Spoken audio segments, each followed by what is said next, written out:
నిండును మకర తోరణములు నా భక్తియే నీకు సింహాసనము నా మేనపొడమిన పులకలు నీకు గుదులు గృచ్చి అర్పించిన పూదండలు నేమిమ్ము నుతించిన నుతుల అక్షర రవంబులు భేరీ భాంకార ఘంటా నినాదంబులు నా పుణ్య పరిపాక ఫలంబులు నీకు నైవేద్య తాంబూలాదులు మదీయ నిత్య సేవా సమయ నిరీక్షణంబులు నీ సర్వాంగంబుల నలందిన తట్టుపునుంగు నా సాత్విక గుణంబు నీకు ధూప పరిమళంబు నీవు దేవదేవుడవు నేను అర్చకుడవు ఈ రీతి నిత్యోత్సవంబు నాయందు అవధరింపుము శ్రీ వెంకటేశ్వర. అంతకంటే ఎక్కువ తను గుర్తించేడుస్తాడు. అది రాముడి యొక్క చరిత్ర. ఉత్సవే తుష్యతి వ్యసనేషు మనుష్యానాం భృశం భవతి దుఃఖితః. అంటే మనం ఎలా ఉన్నామనంటే ఎవడైనా ఆనందంగా ఉంటే ఏమిటోనండి నిన్న వచ్చాడు అప్పుడే ఇల్లు కట్టేశాడు వీడు అప్పుడే అన్నీ అయిపోతున్నాయి ఏమిటో మనం ఏడుస్తూ ఉంటాం ఇంట్లో. నిన్నగాక మొన్న వచ్చాడండి అప్పుడే ఇల్లు కట్టేశాడు ఇదేం అయిపోతున్నాయని. ఎవడైనా బాధలో నాకు తెలుసండి ఎప్పుడోకప్పుడు ఇలా అవుతాడు నాకు తెలుసు. వాడు ఎప్పుడు ఏడవాలా అని ఎదురు చూస్తూ ఉంటాం. లేదు వాడు నవ్వుతూ ఉంటే ఉండదు. అందుకనే ఒక పాట ఉంది, నేను చిన్నప్పుడు చదువుకునేటప్పుడు విన్నాను ఆ పాట, సినిమాలో పాట. అది చాలా నిజంగా తాత్వికమైన పాట. నేను పుట్టాను ఈ లోకం పుట్టింది, నేను ఏడ్చాను ఈ లోకం నవ్వింది, నేను నవ్వాను ఈ లోకం ఏడిచింది, కాబట్టి నాకింకా లోకంతో పని ఏముంది డోంట్ కేర్ అన్నాడు.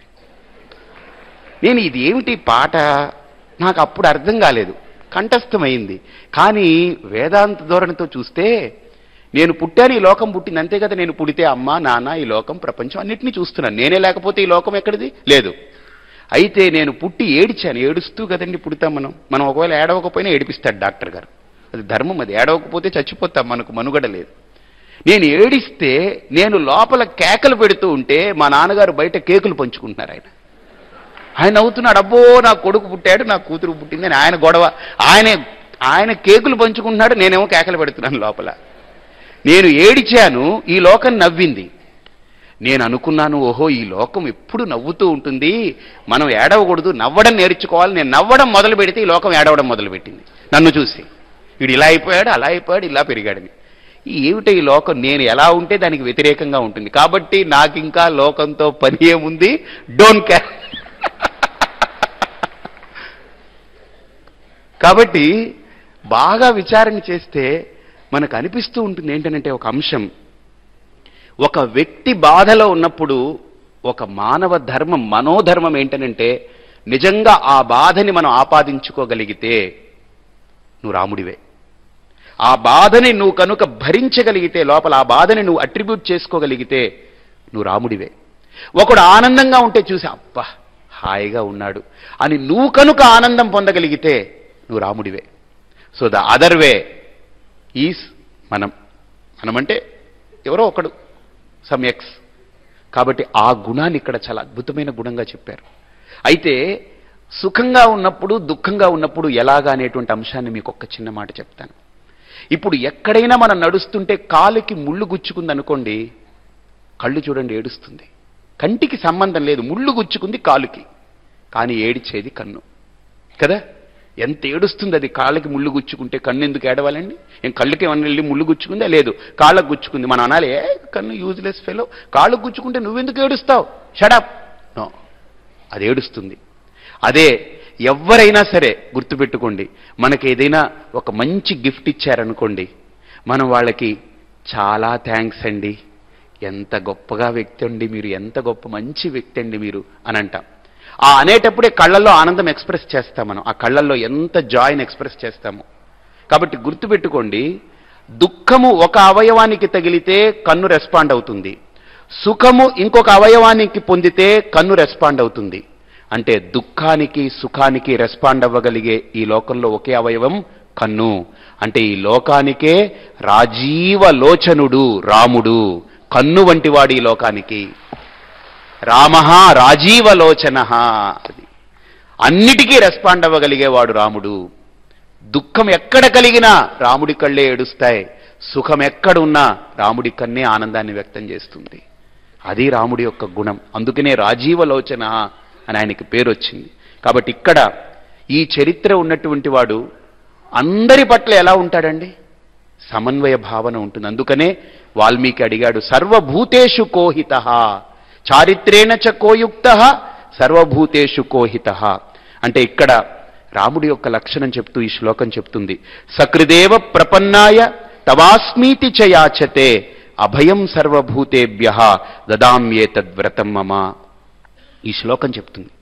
అంటే రాముడి దగ్గరికి ఎవడైనా వచ్చి ఒక పొరపాటు చేసి, రామా నేను పొరపాటు చేశాను రామా నన్ను క్షమించు అని అంటే, అసలు వాడు వచ్చే అడుగుని పట్టే రాముడిలో క్షమ అనేది, వాడి అడుగు దగ్గరకు వచ్చేటప్పటికే వీడికి క్షమించాలనేటువంటి స్థితి క్షమాగుణంతో నిండిపోతాడు వీడు. వాడి వేసే అడుగుతోటే వీడిలో క్షమ కలిగిపోతుంది. అడగక్కర్లేదు, వాడి ఒక్కొక్క అడుగు రాముల్లో క్షమను తీసుకొచ్చేస్తుంది. అభయం సర్వభూతేభ్యః దదామ్యేతద్వ్రతం మమ. ఏ ఒక్క ప్రాణికి నా వల్ల భయం కలగకూడదు. ఎంత గొప్ప వ్రతం అండి! సన్యాసి కూడా సన్యాసాశ్రమ సమయంలో భూహు సన్యస్తం మయా భువః సన్యస్తం మయా సువః సన్యస్తం మయా అంటాడు. ఈ భూమిని వదిలేశాను, భువర్లోకాన్ని వదిలేశాను, సువర్లోకాన్ని వదిలేశాను అంటాడు. నాకు అందుకనే ఈ తిరుపతి కొండ మీదకి ఒక 2 నెలల క్రితం వచ్చినప్పుడు మన రామ్ సుబ్రహ్మణ్య రాజా గారు మేమందరం వచ్చాం. అప్పుడు బాపిరాజు గారి తాలూకా రామరాజు గారు ఉన్నారు, స్వామీజీ ఇక్కడ ఒక 1000 గజాలు తీసుకుంటే శ్రీపీఠం పెడితే బాగుంటుంది, చక్కగా ఉంటుంది, రాజుగారు ఉన్నారు అందరూ కట్టేస్తామన్నారు. నేను నవ్వుతూ అడిగాను, ఏవండి 7 కొండలు పెద్దదా 1000 గజాలు పెద్దదా అని అడిగాను. ఆయనకి ముందు డౌట్ వచ్చింది, నేనేమన్నా 7 కొండలు అడిగేస్తున్నాడా ఏమిటని. నన్ను అడిగారు ఆయన. అడిగితే నేను అడిగాను 7 కొండలు పెద్దదా 1000 గజాలు పెద్దదా అని అడిగారు. ఆయన అన్నారు 7 కొండలే. 7 కొండలు నాదై ఉన్నప్పుడు 1000 గజాల కోసం ఎందుకండి తాపత్రయపడడం? రెండోది 1000 గజాలు మీరు ఇచ్చారు, రాజుగారితో చెప్పి కట్టించాను, ఒక 2 కోట్లు ఏవో పెట్టి ఆయన కట్టేస్తారు. ఆ తర్వాత ఒక మేనేజర్ని పెడతాం. ఈ రూముల్లోకి ఎవడొచ్చాడు, బెడ్లో పడుకున్నాడా లేదా, లేకపోతే వాడు స్నానం చేశాడా లేదా, పళ్ళుదో, ఇవన్నీ మాకు ఎందుకంటారండి? ఊరుకున్నంత ఉత్తమం లేదు, బోడుగుండంత సుఖం లేదని మాకు శాస్త్రం చెప్తే ఇవన్నీ మాకు అవసరం అంటారా? ఇక రెండోది, ఎప్పుడు నేను తిరుపతికి రావాలన్నా కొండ మీద నాకు మఠం ఉంది, నాకు పీఠం ఉంది, మేనేజర్ ఉన్నాడు, వీడు ఏం చేస్తున్నాడో, కాలుస్తున్నాడో చేస్తున్నాడో ఏం చేస్తున్నాడో మనకు కంగారు పడాలి. ఇప్పుడు నాకు అవేం లేవు కాబట్టి తిరుమల అనగానే నాకు శ్రీనివాసుడే గుర్తుకొస్తున్నాడు. కాబట్టి ఎప్పుడూ శ్రీనివాసుడే గుర్తుకు రావాలంటే నాకు ఏమీ లేకుండా ఉంటేనే బాగుంటుంది. ఏదైనా ఉంటే వాడు తప్పుకుంటాడు, అదే గుర్తుకొస్తూ ఉంటుంది. కాబట్టి భూహు సన్యస్తం మయా భువః సన్యస్తం మయా సువః సన్యస్తం మయా అని వ్రతం తీసుకుంటారు సన్యాసి. ఈ భూమి నాది, ఈ మఠం నాది, ఈ పీఠం నాది, ఇదే నాది. నో, భూమినే త్యజించాం, భువర్లోకాన్నే త్యజించాం, సువర్లోకాన్నే త్యజించాం. కాబట్టి నిజంగా ప్రభుత్వం కనుక ఏదైనా ఒక మంచి అవకాశం, ఒక ప్లాన్ చేసి, స్వామీజీలు ఎవరికి ఆశ్రమాలు ఉండకూడదు, మేమందరికీ ఏదో ఒక రూమ్స్ ఏర్పాటు చేస్తాం, సమాజంలోనే ఉండాలని ఒక పథకం ఏమన్నా పెడితే నేను ఫస్ట్ పర్సన్ సంతకం చేసి అప్పచెప్తాను. ఎందుకంటే స్వామీజీలు నీళ్లు ప్రవహిస్తూ ఉంటేనే ఫ్రెష్గా ఉంటాయండి. స్టాగ్నెట్ అయిపోతే మురికి కంపు కొడుతుంది. స్వామీజీలు కూడా ప్రచారం చేస్తూ సమాజంలో తిరుగుతూ ఉంటే ఏ లంపటాలు ఉండవు. కూర్చుంటేనే అన్ని లంపటాలు వచ్చి వాళ్ళ చుట్టూతా చేరుతూ ఉంటాయి. కాబట్టి వాళ్ళు కదులుతూ ఉన్నారనుకోండి, ఎవడు వెళ్ళి పులుముకోడు కదండి. కూర్చుంటేనే కూర్చున్నారా వెళ్ళి పులుముకుంటారు, పాముకుంటారు. కదిలేదాన్ని ఎవడు పట్టుకుంటాడండి? ఎవడు కదిలిపోతూ ఉంటే ట్రైన్ ఎవడు పట్టుకోడు కదండి, వాడు పోతాడు దాని కింద. నిలబడున్న ట్రైన్ ఎవడన్నా పట్టుకుంటాడు. అలానే మేము కూడా నిలబడి ఉంటే అందరూ వచ్చి ఎక్కుతుంటారు, పైకి ఎక్కుతారు, కిందకి ఎక్కుతారు, మమ్మల్ని ఆఖరికి తొక్కుతారు. సో కాబట్టి మేం పోతూ ఉంటే ఎవడు రాడు మా జోలికి. కాబట్టి నెలకి 29 రోజులు తిరుగుతూ ఒక్కరోజు ఉదయం వెళ్ళి మళ్ళీ సాయంత్రం మీరందరూ ఉన్నారా, ఆశ్రమం ఉందా అని చూసుకుని బయటకు వచ్చే వ్యవస్థ ప్రభుత్వం కనుక నిజంగా స్వామీజీలందరికీ చేయగలిగితే భారతదేశం 1 yearలో ప్రపంచం మొత్తంలో చాలా అత్యున్నతమైన స్థానానికి వెళ్ళిపోతుంది. నిజంగా కాషాయంలో కనుక ఆ రెవల్యూషన్ వస్తే, ఎందుకంటే మన జెండాలో కూడా మొట్టమొదటి రంగు అదే, కాబట్టి ముందు రంగు మార్పు అక్కడే రావాలి. ఆ రంగులోనే ముందు మార్పు రావాలి. ఆ జెండాలో మార్పు రావాలంటే ముందు పైనుండే రంగులో మంచి మార్పు వస్తే బ్రహ్మాండంగా ఉంటుంది. రాదర్ ఈ కన్ఫ్యూజన్, కన్క్లూజన్స్ అవి ఇవి కాకుండా సమాజం నా దేశం, నా ధర్మం, నా హిందూ సంస్కృతి, దీన్ని నేను పరిరక్షించుకోవాలి, నా తదనంతరం ఎవడు ఉండడు అని ఏడవగలగాలి ఒక సాధు. నా తదనంతరం ఎవడొస్తాడు దీనికి, నేనుండగానే దీనికోసం చెయ్యాలని ఆ తర్పణం కనుక చేయగలిగితే భారతీయ వైభవం చక్కగా నిలబడిపోతుంది. Rather holding on to a peetham or mutt, it is not a good advice for a future generation or future aspect for bright future for India. కాబట్టి ఇక్కడ రాముడు అభయం సర్వభూతేభ్య దదామ్యేతద్వ్రతం మమ, నేను సమస్త భూతానికి కూడా అభయం ఇచ్చాను అని శ్రీరామచంద్రమూర్తి చెప్తారు. దీనికి ఒక చిన్న ఉపమానం చెప్తాను. ఇది ప్రక్షిప్తం, ఇది వాల్మీకంలో లేదు, ప్రక్షిప్తం, కానీ నాకు బాగా నచ్చింది. ఘటన మనకు నచ్చితే మనం పట్టుకుంటాం దేన్నైనా. ఉపమానం, ఒకసారి విభీషణుడు వస్తాడు రాముడి దగ్గరికి శరణార్థి అయి. మొట్టమొదటిసారి విభీషణుడు వస్తుంటే వెనక హనుమ, లక్ష్మణుడు అందరూ నిలబడి ఉంటారు, అంగదుడు, సుగ్రీవుడు, అందరూ టెన్స్డ్గా ఉంటారు. రావణుడి యొక్క శిబిరం నుంచి విభీషణుడు వస్తున్నాడు. వీడు శత్రుపక్షంలో ఉన్నవాడు. వచ్చి రాముడికి నమస్కరించాడు. రాముడికి శరణార్థి నిలబడ్డాడు. రాముడు విభీషణుని చూసి నీకు లంకని నీకిస్తాను అని అభయం చేస్తాడు. లంకకి ఇక నుండి నువ్వే రాజువిగా చేస్తాను అని అభయం ఇస్తాడు. అభయం ఇస్తే ఇది వాల్మీకంలో ఉంది, ఇది రాబోయేది ప్రక్షిప్తం. వెంటనే అందరికీ వెనకాల ఉన్న వాళ్ళకి అనుమానం వస్తుంది. ఏమిటి రాముడు అంత సడన్ డెసిషన్ ఏంటి, ఎందుకు అంత కంగారు రాముడికి? వచ్చాడు, నమస్కరించాడు, వాడు ఏం చెప్తాడో ఆలోచించకుండా ఏమిటి ఇంత కంగారు రాముడికి అని కొంతమందికి అనుమానం. ఇంకొంతమందికి ఏంటంటే అబ్బా ఇంత గొప్ప పాలిటీషియన్ ఇంక ఇండియాలో ఎవడో పుట్టడు అనుకున్నారు. ఎందుకనంటే నీకు లంకని ఇస్తానంటే ఇంక వీడెళ్ళి రావణాసుని చంపేయాలన్నమాట. ఇంక ఈయనేం చేయక్కర్లేదు, వీడెళ్ళి ఎసరు పెట్టుకుంటాడు వాడికి. ఎందుకంటే నీకు లంకని ఇస్తానయ్యా, ఇంకా మిగతా పనులన్నీ నువ్వు చేసి పెట్టారంటే ఇంక వీడే వెళ్ళి వాడిని చూసుకోవాలి. కాబట్టి రాముడు కదలకుండానే ఎసరు పెట్టాడు రావణాసురుడికి. ఇంతకంటే గొప్ప రాజనీతి ఎవడి దగ్గర ఉండదేమో అని కొంతమంది మనసులో ఇలాగా, కొంతమంది మనస్సులో ఏమిటో రాముడు అంత కంగారు పడిపోయాడు, కంగారు పడకుండా ఉంటే బాగుండు అని కొంతమందికి. అన్నీ రాముడు గుర్తిస్తున్నాడు. ఎందుకని రాజీవలోచనుడు, అందరి కళ్ళు వాడే కదా, సో అన్నీ గుర్తిస్తున్నాడు, ఏం మాట్లాడలేదు. అప్పుడు ఎవడు రాముడితో మాట్లాడండి, ధర్మం కదా, ధర్మానికి ముందు ఎవడు నిలబడదు, అది అగ్ని ముందు కాల్చేస్తుంది. ఒక్క హనుమంతుడికే రాముడి దగ్గర ఆ సాన్నిహిత్యం ఉంది, ఇంకెవ్వరికీ లేదు. లక్ష్మణుడు కూడా భయపడిపోతుంటాడు రాముడి దగ్గర మాట్లాడడానికి. ఆ హనుమ వెళ్ళి స్వామి ఎందుకు అంత కంగారు పడ్డారని. రాముడు అంటాడు అభయం సర్వభూతేభ్య దదామ్యేతద్వ్రతం మమ, నా ప్రతిజ్ఞ అది, నా ధర్మం. వాడొచ్చాడు, వాడికి లంకనిస్తానన్నాడు, వాడు అర్హుడు అక్కడ ఉండడానికి. హనుమంతుడు మళ్ళీ అందరినీ చూసి ఒక డౌట్ ఎక్స్ప్రెస్ చేస్తాడు. ఇది బాగుంది స్వామి, ఒకవేళ రావణాసురుడి మనసు మారిపోయి మీ దగ్గరికి లాగానే వస్తే అప్పుడు ఈ లంక పెద్ద కొంపై కూర్చుంటుంది. అది ఏం చేస్తామండి అప్పుడు? ఈ రావణాసురుడు నువ్వెవరువయ్యా నా లంకని వాడికి ఇవ్వడానికి, నేను నీకు శరణాగతిని పొందాను, నువ్వు లంక జోలికి రాకు, సీతని నేను అప్పచెప్తాను అని అంటే మీ పరిస్థితి ఏమిటనంటే, మనమైతే ఓ ఇదొకటి ఉంది కదా అని మనం కింద మీద పడతాం. అయితే ద కోర్ట్ ఈస్ అర్జెంట్ అని మనం ఏదో అంటాం. ఎందుకని రేపు చూసుకుందాం దీని గురించి రాత్రంతా కసరత్తు చేద్దామని. రాముడు ఒక్క మాట అన్నాడటండి, ఏంటనంటే రావణాసురుడు అలాంటి వాటికి ఒప్పుకోడు. ఒకవేళ ఒప్పుకుంటే రావణుడు కనుక ఆ మార్పు కనుక అయుక్తచారహ చపలహ అనే 2 గుణాలు రావణుడిలో పోతే రాముడి కంటే వాడే గొప్పవాడు, వాడికి అయోధ్యనే ఇచ్చేస్తానన్నాడట. అది రాముడి యొక్క గుణం. అంటే రాముడికి అయోధ్య మీద కూడా లేదు, దట్ ఈజ్ రామత్వం. అది రాముడి యొక్క ధర్మం. అయోధ్య నాది కాదనుకోవట్లేదు, అయోధ్య కూడా నాది కాదనుకున్నాడు ఆయన. అది రాముడి యొక్క లక్షణం అండి, రాముడి యొక్క స్వరూపం. కాబట్టి ఇక్కడ సకృదేవ ప్రపన్నాయ తవాస్మీతి చయాచతే అభయం సర్వభూతేభ్య దదామ్యేతద్వ్రతం మమ. అలాగనే నిజంగా అంత సౌశీల్యం ఉండాలంటే వాడు ఎంత విద్వాంసుడై ఉండాలండి.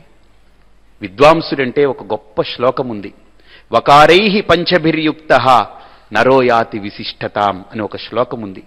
ఒక వ్యక్తి దగ్గర 5 వకారాలు ఉంటేనట ఇంకా వాడిని లోకమంతా పూజిస్తూ ఉంటుందట. ఇదేంటండి బాబు 5 వకారాలు ఏంటి, ఇది పంచమకారాలని కొన్నిట్లో ఉన్నాయి కానీ 5 వకారాలు ఎక్కడున్నాయండి బాబు ఇదేని. 5 వకారాలంటే వస్త్రేణ, వపుష, వాచ విద్యయ వినయేన చ. చూడండి, మొదటి వకారం వస్త్రేన, రెండో వకారం వపుష, మూడో వకారం విద్యయ, వాచ మూడో వకారం, నాలుగో వకారం విద్యయ, ఐదో వకారం వినయేన చ. అంటే ముందు ఒక కోడ్ ఆఫ్ కాండక్ట్లో డ్రెస్ కోడ్ ఒకటి ఉంటుంది. శుద్ధమైనటువంటి వస్త్రం ధరించిన వాడి చూడగానే ఓహో వీడికి కొద్దిగా శౌచం, వీడికి శుచి ఉంది అని కనిపిస్తుంది. Dress code. ఇప్పుడు డ్రెస్ కోడ్ ఏంటంటే నన్ను ఒక షాప్కి తీసుకెళ్లారు, స్వామీజీ ఈ షాప్ మీరు ఓపెన్ చేయాలని. నేను వెళితే అక్కడ ఈ బట్టలు ఉండవుగా, పంచెలు అమ్మరుగా, అక్కడ అన్ని ప్యాంట్లు షర్ట్లే, అన్ని ప్యాంట్లు చిరిగిపోయినాయి, అన్నీ చిరిగిపోయి. నేనన్నాను ఇదేంటండి మీరంతా సెకండ్స్ అమ్ముతారా, పెద్ద షాపు ఏసీ మాల్ ఇది ఏంటంటే, స్వామి ఇప్పుడు ఫ్యాషన్ అదే, చింపి ఇస్తే అది వేసుకుంటే అదే ఫ్యాషన్. ఊరి వీళ్ళు దుంపల దగ్గర చింపితే ఫ్యాషనా, బాగుంది. చింపిరి జుత్తు ఫ్యాషన్, చింపిన ప్యాంటు ఫ్యాషన్, మొత్తం అంతా చింపి చింపి చింపి చింపాంజీస్ అంతే. ఈ చింపిరి జుత్తును చింపిరి ప్యాంటు వేసుకున్నవాడు ఏమవుతాడండి పాపం, వాడి పరిస్థితి ఏంటి, వాడికి అన్ని చిరిగిపోయి, ఇక్కడ కొంత చిరుగుంటుంది, ఇక్కడ కొంత చిరుగుంటుంది. స్వామి ఇంకా మీకు తెలియదు, ప్యాంటు మీద ప్యాంటు, అది ఓపెన్ ప్యాంటు, అదొక ఫ్యాషన్ అంట. అయ్య బాబోయ్ ఇన్ని పాయింట్లు ఆ ప్యాంటులో ఉన్నాయని నాకు తెలియదండి, నాకు వద్దు ఇదే చాలన్నా నేను. వస్త్రం అలా ఉంది ఈరోజు సంస్కారం. కాబట్టి వస్త్రేన వపుష, బాగా ఆలోచించండి. వపుష్ అంటే వాడి యొక్క ముఖం. ఆ ముఖం ఎలా ఉండాలి అని అంటే, ఎక్కడ వాడి అవయవాలు కానీ ఇంద్రియాలు కానీ అసహజంగా కనపడకూడదు, సహజ సిద్ధంగా ఉండాలి. ఆ కళ్ళు తపస్సుతో నిండి ఉండాలి, కృప దయ ఆ పరిపూర్ణంగా వాటితో నిండి ఉండాలి. వాడి నాసికం కానీ, చెవులు కానీ, అవయవాలు కానీ, పెదవులు కానీ, ముఖం కానీ అసలు ఆ రూపం చూడగానే ఆ రూపంలోనే లక్ష్మీకరం ఉండాలి. కానీ ఆ నేత్రాలు మనం సామాన్యంగా ఉంటాం, ఏమిటోనండి వీడి కళ్ళు చూస్తే దొంగకోళ్ళు పట్టేవాళ్ళ ఉన్నాడండి, ఇంకా వీడేదో దోచుకుపోయేవాళ్ళ ఉన్నాడండి బాబు అని అంటారు. కానీ కొంతమంది కళ్ళు ఉంటాయి, చాలా దీర్ఘ నేత్రాలు ఉంటాయి. కళ్ళు నిజంగా తపస్సుకి సంకేతం అండి. తమస్సుకి కళ్ళు సంకేతం, తపస్సుకి కళ్ళే సంకేతం. తమో గుణాన్ని చూపించేది కళ్ళే, తపస్సుని చూపించేది, తపో గుణాన్ని చూపించేది కళ్ళే. ఆ తపస్సు చేసినటువంటి వాడి నేత్రాలు శాంతంగా ఉంటుంది. ఎలా ఉంటుందనంటే కాళిదాస్ అంటాడు, ఆయన దాంట్లో శాంతమిదమాశ్రమ పదం అంటారు. అంటే ఆశ్రమంలోకి అడుగు పెడితేనట ఆశ్రమం ప్రశాంతంగా ఉందని ఎవడ అనకూడదండి, తప్పది. వీడు ప్రశాంతం అయిపోవాలి, అది అందుకనే దాన్ని ప్రశాంతి నిలయం అన్నారు. అక్కడ అనంతపురంలో స్వామి సాయిబాబా వారి ఆ దాన్ని ప్రశాంతి నిలయం అన్నారు. అంటే ఏమిటనంటే మనం వెళితే ఆశ్రమం చాలా ప్రశాంతంగా ఉందని అనకూడదు, మనం వెళితే మనమే ఆ ప్రశాంతం అయిపోవాలి. వాడికి శాంతం అనేది అనుభవంలోకి రావాలి. వాడు మళ్ళీ కాలు గేటు దాటి బయట పెట్టగానే తెలిసిపోవాలి ఇదేదో ప్రకృతిలో పడ్డాను, వికృతిలో పడ్డానని. సో అంత డిఫరెన్స్ కనపడాలి. అది ఆశ్రమానికి కట్టడాల వల్ల రాదు, అది మేడల వల్ల రాదు, కట్టడాల వల్ల రాదు. దేనివల్ల వస్తుంది? తపస్సు, అనుష్ఠానము, జపము, పారాయణ, సాధు సాంగత్యము. మీరు చూడండి, ఎక్కడైనా ఒక ఆశ్రమంలో కాషాయ వస్త్రాలు ఆరేసి, చక్కగా కౌపీనం ఆరేసి, ఎక్కడైనా చక్కటి పక్షులు ఎగురుతూ, ఓ చెట్లు, వీటితోటి చూడండి మీకు ఎలా ఉంటుందంటే ఆశ్రమం. వెళ్ళిపోతే ఏమిటో ఉండిపోవాలనిపిస్తుంది స్వామీజీ. నేను అన్నాను ఉండిపోండి అన్నాను. మా ఆవిడ మరి పాపం ఆవిడకి చెప్పలేదండి, అది సమస్య. ఇది డోలాయమాయమైన సమస్య అనమాట. కాబట్టి శాంతమిదమాశ్రమ పదం, ఆ కళ్ళు కూడా అంత నీట్గా శాంతమైనటువంటి రూపాన్ని ఎక్స్ప్రెస్ చేయాలి. వపుష, వాచ, వాక్కు కూడా ఎలా ఉండాలి అని అంటే ఆ మాట్లాడే మాట జిహ్వామే మధుమత్తమా. నిజంగా ఈ మాట మాట్లాడిన తర్వాత ఒక ఆయన అన్నారు, స్వామీజీ స్పీచ్కి వెళ్లే ముందు మీరేమైనా ఒక 1/2 లీటర్ తేనె తాగేసి వెళ్తే బాగుంటుందేమో అన్నాడు. ఎందుకయ్యా అన్నాను. తేనె తాగితే మీరు మాట్లాడేవన్నీ తేనెలొలికే పలుకుల్లా ఉంటాయేమో అన్నాడు. తేనె తాగితే తేనెలేం ఒలకవయ్యా బాబు, సెలైవా వస్తుంది బయటికి, అంతే, ఏమీ రాదు. కాబట్టి తేనె తాగితే తేనెలాంటి పలుకు పలుకుతామని కాదు, అంటే ఆ మాధుర్యము, ఆ ఆనందము మనస్సులో ఉండాలి, శాంతత మనస్సులో ఉండాలి. రెండోది శాస్త్రం పట్ల గాంభీర్యత ఉండాలి, శాస్త్రం పట్ల గాంభీర్యం ఉండాలి, వ్యక్తపరిచే భావం పట్ల శాంతత ఉండాలి. శాస్త్రము వ్యక్తపరిచే భావము ఇది రెండూ కూడా సమన్వయింపబడి శుతిమెత్తగా అందించగలగాలి అవతల వ్యక్తికి. వాచ, అందుకనే చూడండి, ఈ చాలామంది నాతో ఒక ఆయన అన్నారనమాట, స్వామీజీ వీడి గోత్రం ఏమిటో తెలుసా అన్నారు. ఏమిటే అన్నాను. వాగ్దూలస గోత్రం అండి అన్నాడు. అది వార్దూలస గోత్రం ఉందండి, ఇది వాగ్దూలస గోత్రం అండి. ఇది కెలుక్కుని నాలుగుతోటి లోకాన్నంతా విరోధం చేసుకుంటాడండి, ఏదే పెడితే అది మాట్లాడతాడని. నాకు ఈ 2 రోజులుగా చూస్తున్నాను ఈ చింతామోహన్ గారు.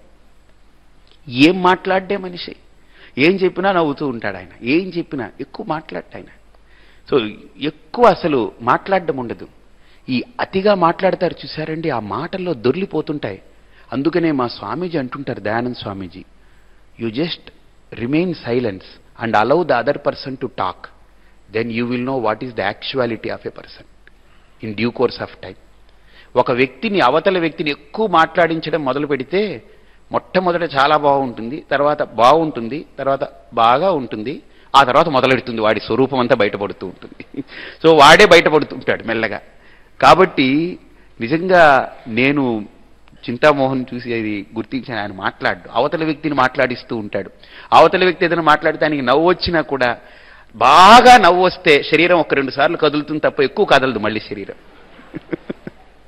అంత well trained body, well tuned personality. ఎక్కువ నవ్వడం కూడా ఆయన నేను చూడలేదు.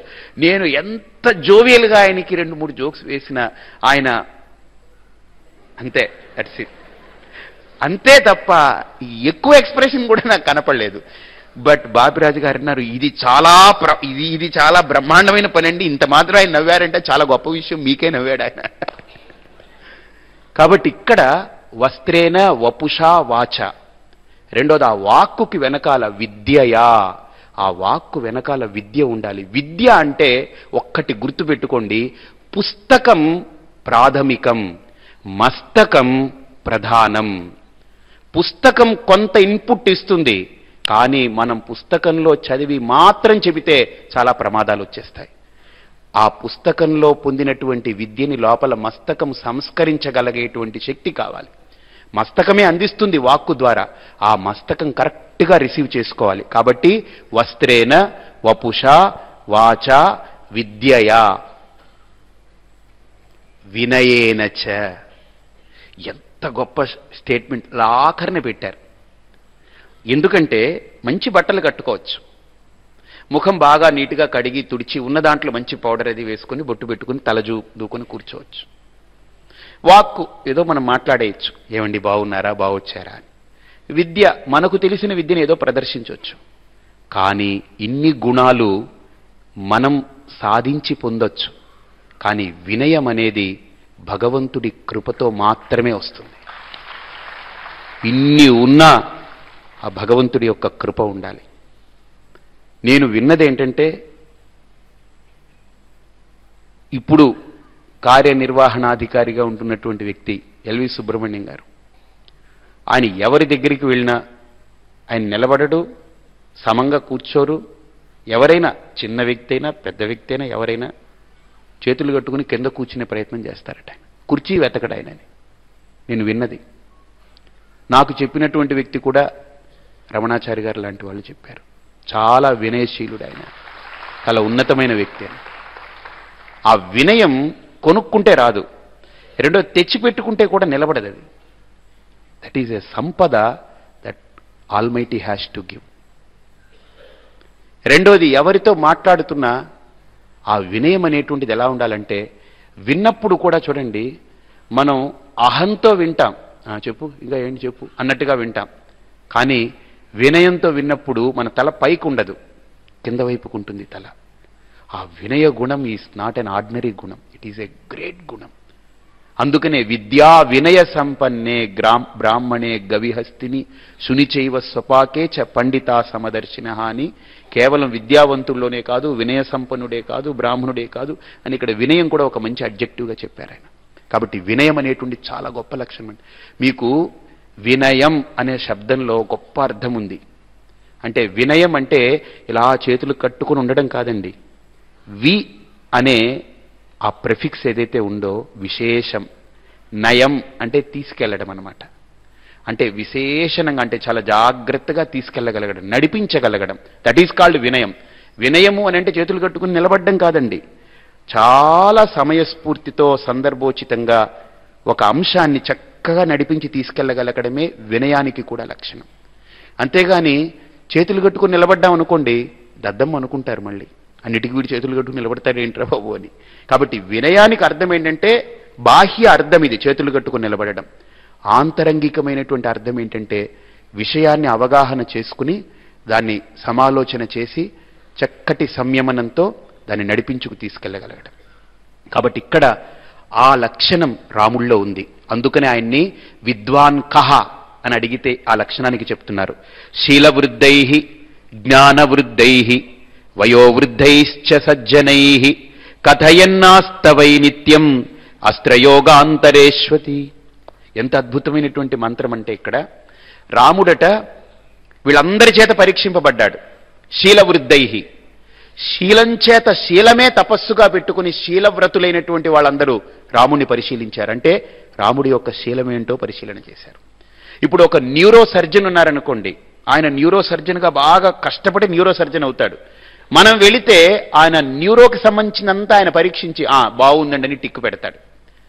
అదే ఇంకొక ఆయన ఉన్నారు, ఆయన ఏంటంటే ఆర్థోపెడిక్ అనుకోండి, ఆయన ఆర్థోపెడిక్లో అంటే ఆయన చాలా అంటే ఎముకలకి సంబంధించినటువంటి స్పెషలిస్ట్. ఆయన మనల్ని పరీక్షించినప్పుడు ఎముకలని బాగున్నాయండి, ఏం ఇబ్బంది లేదండి, ఎక్కడ ఏం బ్రేకేజ్ ఏం లేవు, పర్లేదంటాడు. అలాగనే ఆప్థల్మాలజిస్ట్ ఉన్నాడు అనుకోండి, ఆయన ఆప్థల్మాలజీలో బాగా నిపుణుడు. మనం వెళితే కంటిని చూస్తాడు, కంటిని పరీక్షించి ఇక్కడ చూడండి ఇది ఎలా ఉంది అది ఎలా ఉంది అన్నీ చూపించి బాగుందని అంటాడు. అలాగనే ఏ ఫీల్డ్లో వాళ్ళు నైపుణ్యం కలిగి ఉందో వాళ్ళు ఆ అంశాన్ని పరీక్షించి వాళ్ళు టిక్కు పెడితే దానికి ప్రామాణికత ఉంటుంది. అలాగనే రాముణ్ణి నలుగురు 4 కోణాల్లో పరిశీలన చేశారు. శీలవృద్ధై, అలాగనే జ్ఞానవృద్ధై, జ్ఞానమే వాళ్ళు తపస్సుగా పొంది జ్ఞానాన్ని పొందిన వాళ్ళు. వయోవృద్ధై, వయస్సు చేత వృద్ధులైనటువంటి వాళ్ళు. జ్ఞానవృద్ధై వయోవృద్ధై, జ్ఞానవృద్ధులంటే వాళ్ళు వయస్సు కాదు, చిన్నవాళ్ళు. వయోవృద్ధులంటే వయస్సు చే వృద్ధత్వం పొంది అనుభవం నేర్చుకున్నవారు, వాళ్ళకి జీవితం బాగా అనుభవం నేర్పింది. శీలంతో వాళ్ళు చాలా వృద్ధులయ్యారు, అనుభవజ్ఞులు. వృద్ధ శబ్దానికి అర్థం ఏంటంటే వృద్ధి చెందిన వాళ్ళు అని అర్థం. అంటే అనుభవజ్ఞులు అంటే వృద్ధులంటే స్వామీజీ శీల వృద్ధులంటే శీలంతో ముసలివాళ్ళు అయిపోయారా? జ్ఞానంతో ముసలివాళ్ళు కాదు. వృద్ధ శబ్దానికి అర్థం వృద్ధి చెందిన వాళ్ళు అని అర్థం. కాబట్టి ఆ వృద్ధి దేనితో? శీలంతో వృద్ధి చెందిన వాళ్ళు, జ్ఞానంతో వృద్ధి చెందిన వాళ్ళు, వయస్సుతో ప్రాపంచికమైనటువంటి విషయ సుఖాలన్నింటినీ చూసి అనుభవాన్ని పొందిన వాళ్ళు, సజ్జనై, సత్పురుషులైనటువంటి వాళ్ళు. అంటే సజ్జనై అంటే అర్థం ఏంటంటే ఇక్కడ సత్ జనై అంటే సత్యాన్నే ఆలంబనంగా పెట్టుకున్నటువంటి సత్య దర్శనం చేసిన వాళ్ళు. వీళ్ళందరూ రాముణ్ణి పరిశీలించారట. అయితే రాముణ్ణి పరిశీలించేటప్పుడు ఇక్కడ ఒక గొప్ప లక్షణం చెప్తారు. ఏంటనంటే రాముడు వాళ్ళు పరిశీలన చేస్తుంటే ఎలాంటి గొప్ప చాకచక్యత అంటే ఏ సమయంలో పరిశీలన చేశారు వాళ్ళు అంటే రాముడు అస్త్రయోగాంతరేష్వతి అంటే ఆయన బాణం ఎక్కుబెట్టి విలువిద్య నేర్చుకుంటున్నప్పుడు వీళ్ళు ప్రశ్నలు వేస్తూ ఉండేవారట. ప్రశ్నలు వేస్తూ ఉంటే ఎక్కువ తప్పేది కాదు గురి, వీళ్ళ ప్రశ్నలకి సమాధానం, ఆ బాణం వెళ్ళి ఆ లక్ష్యాన్ని ఎలా ఛేదిస్తుందో శ్రీరాముడి యొక్క మాట కూడా సమాధానం కూడా వాళ్ళ ప్రశ్నని అలా ఛేదించేస్తుందట. బాణము టార్గెట్ని ఛేదిస్తూ ఉంది, ఈయన మాట సమాధానం వాళ్ళ ప్రశ్నని ఛేదించేస్తుంది. అంటే ఒకే ఏకక్రియాద్వ్యధ్యకరి అంటే ఒకే కాలంలో రాముడు ఎంత నిష్ణాతుడు అని చెప్తున్నారనమాట. ఇప్పుడు మనం ఉన్నాం అనుకోండి, ఏదైనా కాఫీ, ఒక ఆయన కాఫీ తాగుతున్నాడు, నాతో మాట్లాడుతూ ఉన్నాడు, ట్రైన్లో వెళుతూ ఉన్నాం. అయితే డిస్పోజబుల్ కప్ కదండి, ఇలా పట్టుకునేది ఉండేది, ఇలా తాగుతున్నాడు. ఈలోపు సెల్ మోగింది, ఇలా పెట్టుకున్నాడు. కాఫీ ఇక్కడ పెట్టుకోపోయి ఇక్కడెక్కడో పెట్టుకోవడం మొదలు పెట్టాడు. ఏముండో ఇలా పెట్టుకోకండి అంటే తెలుసులేండి సారీ అని పక్కన పెట్టాడు. అంటే ఆ సెల్లో ఇన్వాల్వ్ అయిపోయి కాఫీ కప్పుని ఎక్కడో పెట్టేసుకుంటాడు ఆయన, నోటి దగ్గరికి వెళ్ళలేకపోయింది.